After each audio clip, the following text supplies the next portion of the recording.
Sir Dhaneshwar group of educational institutions रो chairman भाव एते वर्ष धरी एही इंस्टीट्यूशन रो एक्सीलेंस को बिल्ड करबा और मेंटेन करबा पछरे आपन को लीडरशिप रो मेन प्रिंसिपल बा गाइडिंग फिलॉसफी कोन रही छी क्वेश्चन टा होची आपन हमर सफलता रहस्य कोन एटा तो प्रथम होची ऑनेस्टी हमें टाइम संगे चलुँ समय संगे ताल देवाक पड़े ना पछरे पड़ जीव तृतीय जिनस हूँ पिलांकर कैंपस प्लेसमेंट पाठ पढ़ा और प्रैक्टिकल जेहेतु नर्सिंग फील्ड में अच्छू से निहाती दरकार से तीनटा हूँ सफलता मंत्र। सर आजिकल केवल एग्जाम रे भलो मार्क्स आनिबा को सक्सेस हुआ जाए नाही आपन को मतरे जने सक्सेसफुल स्टूडेंट रो डेफिनेशन कोन देखो प्रथम होची पंक्चुअलिटी टाइम पंक्चुअलिटी जोटा समय अनुगतता जे टाइम को जगिला से निश्चित सक्सेस हो। सेकेंड जिनस होची हार्ड वर्क। थर्ड जिनस होची जो जिनस जो पाठटा से पढ़ुची से पाठटा को पाई भल पाइबा थिबा दरकार प्राउड फील करा दरकार जो पाठ पढ़ू सब पाठर अलग अलग महत्व अछि से यदि तीनटा जिनस करि परिबो निश्चित 100% सक्सेस हो। आपन को पॉइंट ऑफ व्यू रे गोटे स्कूल रे को क्वालिटीज रहिबा सबठारु इम्पोर्टेंट मु जो कथा कहूली कंटिन्यूटी रहू नाही काहे के रहू नाही किछि संस्था कोनोसी अनुष्ठान भी हो से कंटिन्यू आपन सक्सेस होगाटा सहज किंतु सक्सेस ये ऊपर रहिया सब बेसी समय पर रहिया सेटा गोटे इंपोर्टेंट जिनस सेटा बहुत चैलेंजेस आसे काहे कि आपनकर एक्सपेक्टेशन बढ़ी जीवो यदि आपन गोटे सक्सेस पाउछ तापर आपनकर प्रेशर भी हम हाँ से जो क्वालिटी रहा दरकार कहते से कंटिन्यूटी मेंटेन करवा दरकार एवं से लेवल रे आगो को सब बेले आपन सब बेले 20 इयर्स 30 इयर्स आगो को आपन को विजन टा रहा दरकार ताहले आपन कंटिन्यूटी मेंटेन भी करि परिबे एवं निज भितर सक्सेस रो जो सक्सेस रो जो बोझटा मुंड को मने की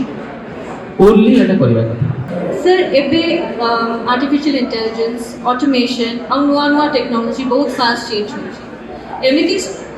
सिचुएशन रे स्कूल्स केमिति स्टूडेंट्स मान को फ्यूचर पाई प्रिपेयर करबा उचित स्पेशली से ही करियर्स पाई जा हुए तो आज एग्जिस्ट मध्य करू न हां एटा गोटे बहुत बड़ चैलेंजेस आसी छी समग्र विश्व पाई खाली हम पाई नहीं कारण तार दुईटा पार्ट अछि गोटे पार्ट किसी लोक कहउछथि एटा बहुत भलो एआई हमको आगे को देखो वो जिनस तार तार सहज हो जाउछि आउ गोटे मत होउछि जोटा बहुत लोकंकर एम्प्लॉयमेंट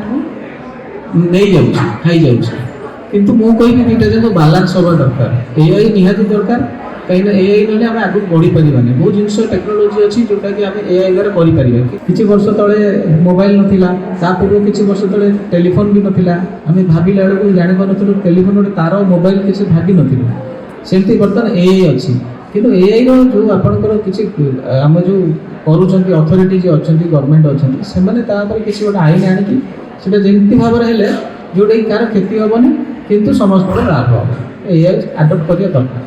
आपनकर मतरे प्रत्येक स्टूडेंट कॉलेज को जिबा पूर्वरु को तीनोटी स्किल्स निश्चय डेवलप करिवा दरकार जोटा तांको फ्यूचर स्टडीज और करियर रे सबठारु बेसी हेल्प करिवो से कथाटा प्रथम जिनस आगे कही से माने पंक्चुअलिटी प्रथम दरकार फर्स्ट टाइम को देखिए सेकेंड जिनस हूँ किसी गोटे ड्रीम नहीं सार कहते ड्रीम को लेकिन आगू बढ़िया दरकार विदाउट ड्रीम रे किसी हो पारनी तेणुक ड्रीम गोटे रखा दरकार मोर एम रखा दरकार मुझे एम को जी तृतीय जिन खाली एम ड्रीम रखिले हेबनी कार्य परिणत कर आगू बढ़ नहीं गोटे मन भर स्वप्न को सफल करने काम करवा दरकार से तीनटा निहाती दरकार। आजिकल स्टूडेंट्स मानको ऊपर स्टडीज रो प्रेशर तो बढ़ुची ताहा सहित मेंटल स्ट्रेस मध्य बढ़ुची आपनका मतरे स्कूल्स केमिति पिला मानकर भलो एकेडमिक परफॉर्मेंस सहित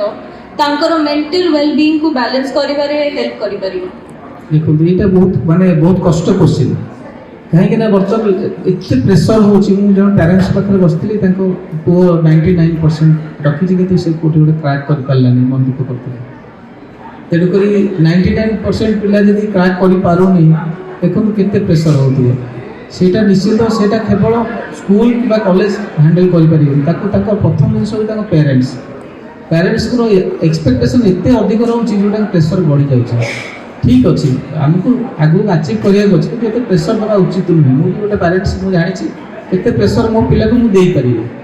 ଏତେ ପ୍ରେସର ନ ଦିଅ ଯେମିତି ବେଶୀ ସୂତା ଟାଣିଲେ ଛିଡ଼ିଯାଏ, ସେମିତି ନ ହଉ। ତା ସହିତ କିନ୍ତୁ ଆଗକୁ ତ ବଢ଼ିବାକୁ ପଡ଼ିବ ନା,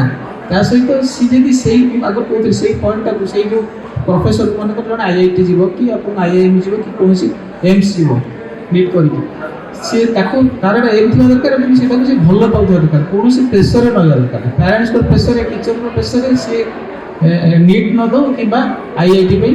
ଇଏ ନ କରୁ, ତାହେଲେ ସିଏ ସକ୍ସେସ୍ ହେବ 100% ହେବ। ତା ନିଜ ଇଚ୍ଛା ଥିବା ଦରକାର। ଅନେକ ପ୍ୟାରେଣ୍ଟସ୍ ଏବେ ବି ଏକ୍ଜାମ ରେଜଲ୍ଟକୁ ହିଁ ସବୁଠୁ ବେଶୀ ଇମ୍ପୋର୍ଟାନ୍ସ ଦିଅନ୍ତି, ଯେମିତି ଆପଣ କହିଲେ। ପିଲାଙ୍କର ଓଭରଅଲ୍ ଡେଭଲପମେଣ୍ଟ ପାଇଁ ପ୍ୟାରେଣ୍ଟସ୍ ମାନଙ୍କୁ ଆପଣ କ'ଣ ଆଡଭାଇସ୍ ଦେବାକୁ ଚାହିଁବେ? ସେ କଥା ମୁଁ ଟିକେ ଆଗରୁ କହିଲି। ପ୍ୟାରେଣ୍ଟସ୍ ମାନଙ୍କୁ ଆଡଭାଇସ୍ ତ କିଛି ଆଡଭାଇସ୍, ମୁଁ ବି ପ୍ୟାରେଣ୍ଟସ୍, ମୁଁ ସିନା ସ୍କୁଲ ହିସାବରେ ବସିକି ମୁଁ ବି ଗୋଟେ ପ୍ୟାରେଣ୍ଟସ୍, କିନ୍ତୁ ଆଡଭାଇସ୍ ଏଇଆ କିଛି ପ୍ରେସର ନ ଦିଆଯାଉ ପିଲାଙ୍କୁ। ତାଙ୍କ ଫିଲ୍ଡ ଏବେ ତ ଗୋଟେ ନାହିଁ ନା, ଏତେ ଲାଇନ୍ ଅଛି, କେହି ବସିବେନି। ତେଣୁକରି ତାଙ୍କ ଇଏରେ କାମ କରିବାକୁ ଦିଆଯାଉ ଏବଂ ତାଙ୍କ ସ୍ୱପ୍ନକୁ ସଫଳ କରିବାକୁ ତାଙ୍କୁ ସାଥ ଦେବା ଦରକାର। ସାର୍, ଆମେ ସମସ୍ତେ ଜାଣିଛୁ ଟିଚର୍ସ ହେଉଛନ୍ତି ପ୍ରତ୍ୟେକ ସ୍କୁଲର ବ୍ୟାକବୋନ୍।